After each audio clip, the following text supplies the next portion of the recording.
Paul और Bush नामक दो युवा चचेरे भाई सिस्टर्न इंटरनेशनल नामक एक मल्टीनेशनल कंपनी में मिडिल मैनेजर के रूप में काम करते थे। यह कंपनी पूरे विश्व में बिजली तथा पानी से जुड़े उपकरणों का कारोबार करती है। यह दोनों बहुत ही अच्छे दोस्त हैं, साथ ही सपने देखने के शौकीन भी। वे हमेशा से आपस में बातें किया करते थे कि कैसे पूरी तरह आर्थिक रूप से स्वतंत्र हो जाएं। ये दोनों बहुत ही मेहनती थे, बस उन्हें एक अवसर का तलाश था। एक दिन वह अवसर आ गया। एक दिन कंपनी ने इन दोनों दोस्तों को असिस्टेंट के सॉफ्टवेयर डिवीज़न के बतौर मैनेजर सीनियर नियुक्त कर लिया। इनका मासिक वेतन पहले से 2 गुना हो गया। चलो, हमारा सपना पूरा हो गया, बुश खुशी से चिल्लाया। मैं अपनी किस्मत पर विश्वास नहीं कर पा रहा हूँ। पर पॉल इस बात को लेकर ज़्यादा उत्साही नहीं दिखा। पहले 10 घंटे तक काम करने के बाद पॉल की कमर में दर्द हो गया तथा सॉफ्टवेयर तैयार करने के क्रम में उसकी उंगलियों में जख्म हो गया था। वह 50 कर्मचारियों का प्रभारी था, जिनमें से अधिकांश सहयोग ही नहीं करते थे। साथ ही उन्हें प्रेरणा का भी अभाव था। उसे बाहर के कार्यालयों में यात्रा करने की भी तकलीफ होती थी। असिस्टेंट का उसका बॉस बहुत ही मूडी और शिष्ट तथा बहुत ज़्यादा अपेक्षा रखने वाला था। पॉल का सवेरे उठकर ऑफिस जाने का बिल्कुल मन नहीं करता था। उसने बेहतर जिंदगी तथा बेहतर कामकाज के बारे में गंभीरता से सोचना शुरू कर दिया। अगली सुबह जैसे ही वे दोनों काम के लिए पहुंचे तो पॉल ने कहा, ब्रुश, मेरे सामने एक योजना है। हम अपना समय और अपनी प्रतिभा एक मोटी बॉस तथा अनुत्साही कर्मचारियों को संभालने में बर्बाद कर रहे हैं और बदले में हमें प्रति सप्ताह एक चेक मिल जाता है। क्यों ना हम ऐसा करने की बजाय इंटरनेट की लीवरेज करके अपनी नियमित आमदनी के बारे में सोचें। पॉल ने आगे कहा, नौकरी करना बकेट धोने के समान है।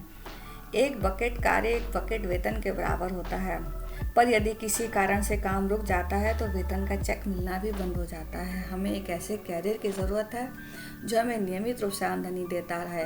नियमित आमदनी पाइपलाइन बनाने के समान है। हम एक बार करते हैं और उसका मुआवजा हमें लगातार मिलता रहता है। ब्रुश, हमें इस बारे में फिर से सोचने की ज़रूरत है। हमें बकेट वाहक के बदले पाइपलाइन बिल्डर होना चाहिए। मेरा एक पुराना कर्मचारी इंटरनेट पर पाइपलाइन तैयार करने में मुझे सहयोग करना चाहता है। वह इसे वास्तविक पाइपलाइन कहता है, क्योंकि इसमें ई कंपाउंडिंग तथा ई कॉमर्स दोनों की ही ताकत शामिल है। वास्तविक पाइपलाइन मेरा व्यवसाय है, मैं इसे करूँगा। मैं घर से काम करूँगा। इसमें मेरे पर कोई खर्च नहीं होता, कोई कर्मचारी नहीं होता, कोई वेतन भुगतान नहीं। यह वेब पर आधारित होता है और यह नियमित आमदनी के सृजन का मार्ग खोलता है। ब्रुश को यह सब समझ में नहीं आया। इंटरनेट में पाइपलाइन यह क्या चीज़ है? हमें बहुत बड़ा काम मिल गया है, ब्रुश ने जोर देकर कहा। हमें सुविधाओं के साथ काम की सुरक्षा भी मिल रही है।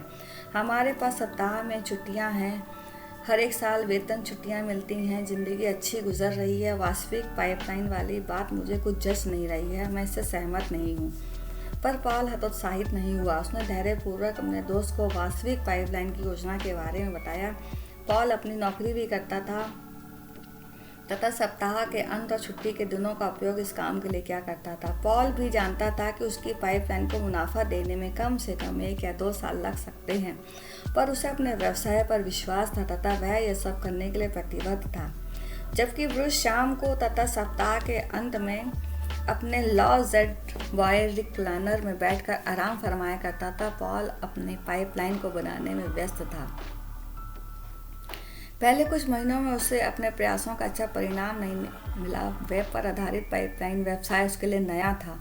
उसे खुद नए सिस्टम को सीखकर दूसरों को सिखाना था। वह अपने परामर्शदाताओं से रोज़ बातें किया करता था तथा सप्ताह अंत में आयोजित होने वाले प्रशिक्षण कार्यक्रमों में शामिल होकर व्यवसाय विकास की कला को सीखा करता था। वह अपने परामर्शदाताओं की सलाह पर व्यक्तित्व विकास से जुड़ी किताबों को पढ़ता तथा टेप सुना करता था।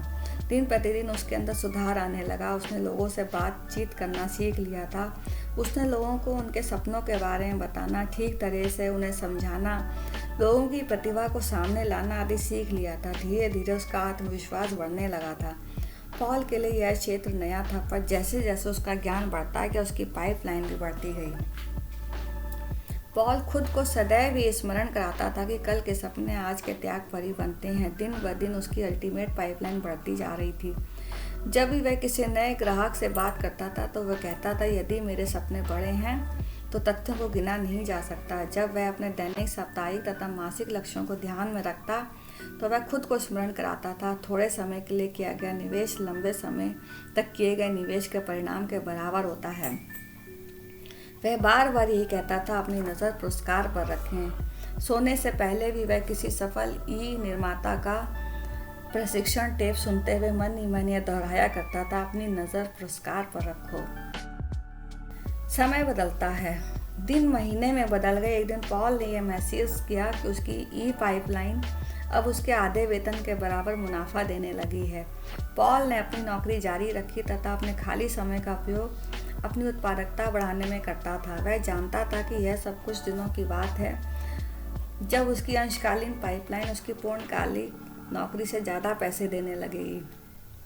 सिस्टर्न में अपने लंच ब्रेक में पॉल अपने दोस्त ब्रुश को देखा करता था। ब्रुश का बकेट धोने का काम उसे बहुत महंगा साबित हो रहा था। अपने मूडी बॉस तथा अवास्तविक लक्ष्यों तथा तालाबंदी की रोज की अफवाहों की वजह से वह मानसिक तनाव में जी रहा था। सप्ताह के अंत में ब्रुश दर्जनों त्यागपत्र लिखा करता था, पर वह उन्हें भेज नहीं पाता था। उसके कई बिल बकाया थे जिसे पूरा करने के लिए उसे वेतन के चेक की ज़रूरत थी। वह बुरी तरह फंस गया था। उसके ऑफिस की रद्दी की टोकरी उसके त्यागपत्र के टुकड़ों से भरी हुई थी। अंततः पॉल की जिंदगी में वह दिन आ गया जिसका उसे इंतजार था। उसका मासिक ई पाइपलाइन चेक सिस्टर्न में उसके मासिक वेतन से ज़्यादा हो गया। उसकी पत्नी ने सिस्टर्न से मिले चेक तथा ई बिजनेस से आए चेक की रंगीन कॉपी निकाल कर उन्हें साथ में फ्रेम करा लिया। उसके पाइपलाइन सहयोगी उन चेकों को देखकर बहुत खुश हुए। उनकी तस्वीरें ली गईं। पॉल की आंखें खुशी से फैल गईं।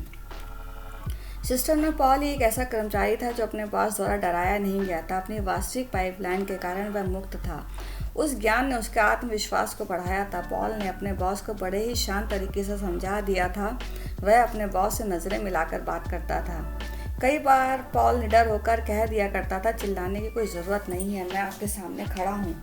आप इस बात से सहमत होंगे कि इस बात पर अन्य प्रभावी तरीके से भी चर्चा की जा सकती है।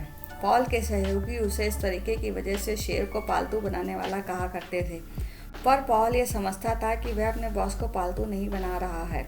हाँ, वह अपने बॉस के सामने तन कर खड़ा रहता था क्योंकि उसका बॉस उसका नियंत्रक नहीं था। एक शाम को अपने घर में बैठकर पॉल ने एक पत्र लिखा।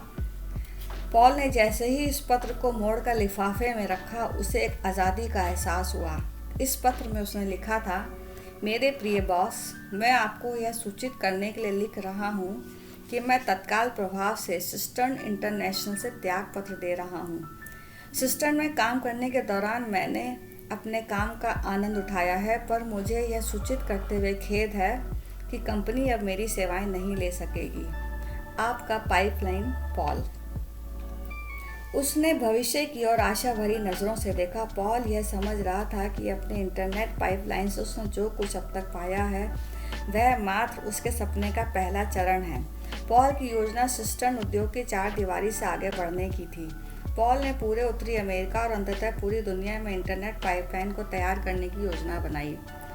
पॉल का वेब के सहारे चलाने वाला यह वेबसाइट चल निकला। वह कभी भी इतना खुश नहीं था, पर यही बात सिस्टर्न में उसके सहकर्मियों के बारे में नहीं कही जा सकती। कंपनी धीरे धीरे ऑनलाइन होती जा रही थी, यानी पॉल का विभाग छोटा होता जा रहा था। चूंकि ब्रुश का वेतन काफ़ी ज़्यादा था, इसलिए सबसे पहले उसकी छटनी हुई।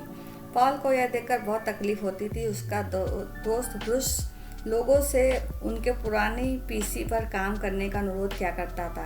अतः पॉल ने ब्रुश के साथ बैठकर एक बैठक रखी। ब्रुश, मैं तुम्हारे पास सहायता के लिए आया हूँ। ब्रुश ने अपने झुके हुए कंधों को फटका दिया तथा उसकी भूरी आंखें आज छोटी हो गईं। मेरा मजाक मत उड़ाओ, ब्रुश ने कहा। मैं तुम्हारा मजाक उड़ाने नहीं आया, पॉल ने कहा। मैं तुम्हारे पास एक बिजनेस का प्रस्ताव लेकर आया हूँ। मुझे सिस्टर्न से त्यागपत्र देने में 2 साल लग गए थे, पर मैंने वहाँ से बहुत कुछ सीखा है।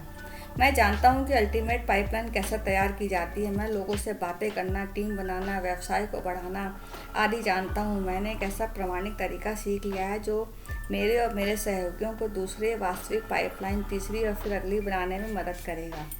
मुझे पाइपलाइन भागीदारों की ज़रूरत है। मैं तुम्हें सब कुछ सिखाऊंगा। मैं वेब आधारित पाइपलाइन बनाना चाहता हूँ और मैं उसके लिए तुम्हें कुछ नहीं लूँगा। बस मैं इतना ही चाहता हूँ कि जो कुछ भी मैं तुम्हें सिखा रहा हूँ वह तुम और लोगों को सिखाओ, फिर वे दूसरों को, ताकि पूरी उत्तरी अमेरिका, अंततः दुनिया के सभी घरों में वास्तविक पाइपलाइन तैयार हो जाए। जरा सोचो, पॉल ने कहना जारी रखा, हम लोग अपनी वास्तविक पाइपलाइन से होकर गुजरने वाली प्रत्येक ऑनलाइन खरीद कर कुछ प्रतिशत प्राप्त कर लेते हैं। इसकी मात्रा जितनी बढ़ेगी उतना ही पैसा हमारे पास आएगा। मैं जिस वास्तविक पाइपलाइन को बना रहा हूँ वह सपने का अंत नहीं बल्कि शुरुआत है। पॉल ने मुस्कुराते हुए अपने दोस्त से हाथ मिलाया और वर्षों पुराने दोस्तों की तरह गले मिले। कई साल गुजर गए। पॉल और ब्रुश अब रिटायर हो चुके हैं। पूरे विश्व में फैला उनका इंटरनेट पाइपलाइन व्यवसाय अभी भी उनके बैंक खातों को अच्छा पैसा दे रहा है।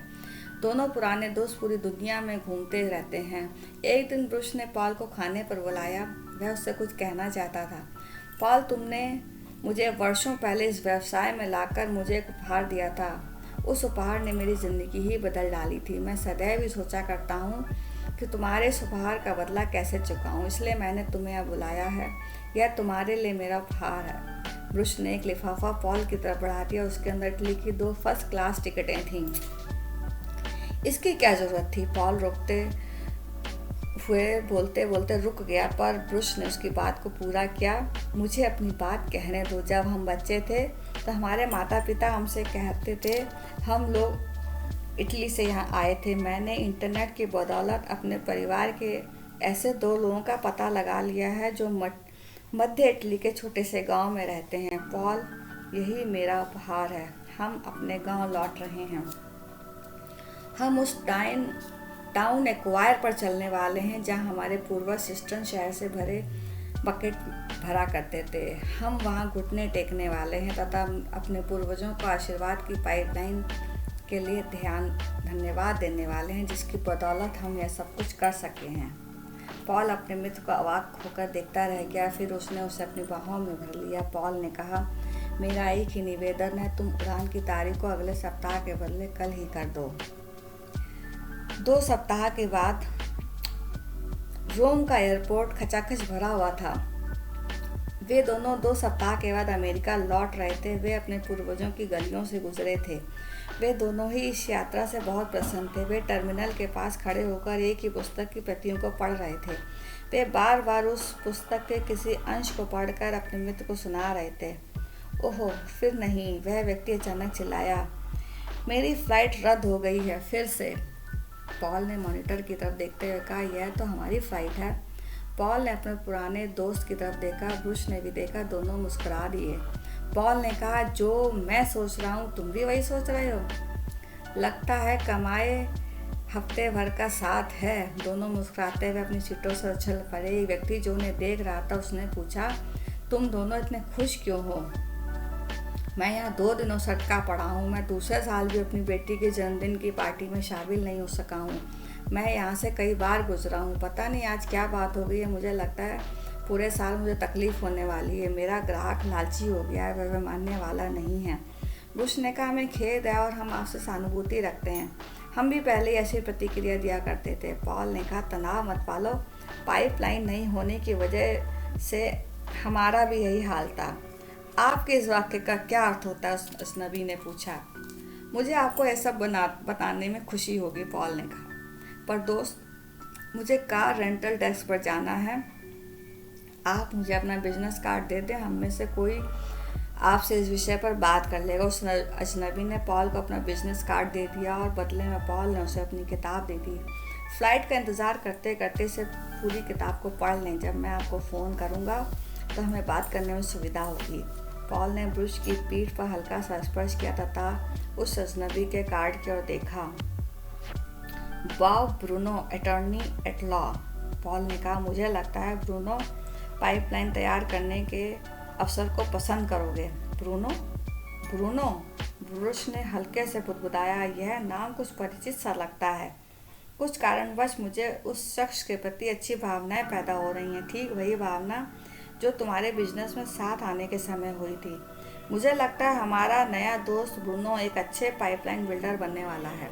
पॉल और ब्रुश अपने इस परिचय के बारे में सोचने लगे। तनाव मुक्त अटर्नी ने किताब को अपनी गोद में रख लिया। कवर पृष्ठ को देखते हुए उस शीर्षक को मन ही मन पढ़ा। फिर उसने धीरे से, मानो कोई व्रत अपने पोतों द्वारा खोले गए उपहार को खोल रहा है, the parable of the pipeline नामक किताब का पहला पृष्ठ खोला और पढ़ना शुरू करा।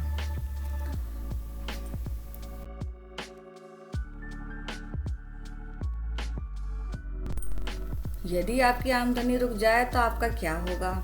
यदि आपकी आमदनी अच्छी है और आप सब खर्च कर देते हैं तो आप अमीर नहीं बन सकते। आपका अपने बारे में क्या ख्याल है? अपने धन को कैसे लीवरेज कर लें? पहले अपना भुगतान करें। औसत आदमी करोड़पति कैसे बन सकता है? अगर धन नहीं है तो समय को लीवरेज करें। समय आपको समान अवसर देता है। आप जितना सोचते हैं उससे ज़्यादा समय आपके पास है। जिए वर्तमान में, योजना बनाएं भविष्य के लिए। आदि इन सभी बातों का जिक्र मैंने बर्क हेजेस द्वारा लिखी गई पुस्तक the parable of the pipeline में किया है। तो आपको ये वीडियो कैसा लगा? Thanks for